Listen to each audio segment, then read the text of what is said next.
سلیمان بن ابی مسلم نے بیان کیا، ان سے طاؤس نے، اور انہوں نے ابن عباس رضی اللہ تعالی عنہ سے سنا کہ رسول اللہ صلی اللہ علیہ وآلہ وسلم جب رات میں تہجد کے لیے کھڑے ہوتے تو یہ دعا پڑھتے، جس کا ترجمہ یہ ہے: اے میرے اللہ، ہر طرح کی تعریف تیرے ہی لیے زیبا ہے، تو آسمان اور زمین اور ان میں رہنے والی تمام مخلوق کا سنبھالنے والا ہے، اور حمد تمام کی تمام بس تیرے ہی لیے مناسب ہے۔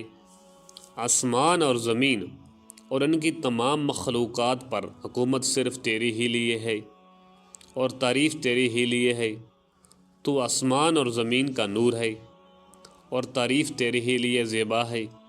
تو سچا ہے، تیرا وعدہ سچا ہے، تیری ملاقات سچی ہے، تیرا فرمان سچا ہے، جنت سچ ہے، دوزخ سچ ہے، انبیاء سچے ہیں، محمد صلی اللہ علیہ وآلہ وسلم سچے ہیں، اور قیامت کا ہونا سچ ہے۔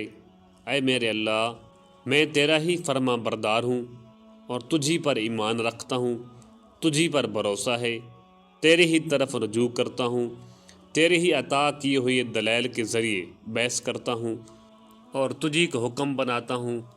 پس جو خطائیں مجھ سے پہلے ہوئیں اور جو بعد میں ہوں گی، ان سب کی مغفرت فرما، خواہ وہ ظاہر ہوئی ہوں یا پوشیدہ۔ آگے کرنے والا اور پیچھے رکھنے والا تو ہی ہے، معبود صرف تو ہی ہے، یا یہ کہا تیرے سوا کوئی معبود نہیں۔ ابو سفیان نے بیان کیا کہ عبد الکریم ابو امیہ نے اس دعا میں یہ زیادتی کی ہے: لا حول ولا قوت الا باللہ۔ سفیان نے بیان کیا کہ سلیمان بن مسلم نے طاؤس سے یہ حدیث سنی تھی۔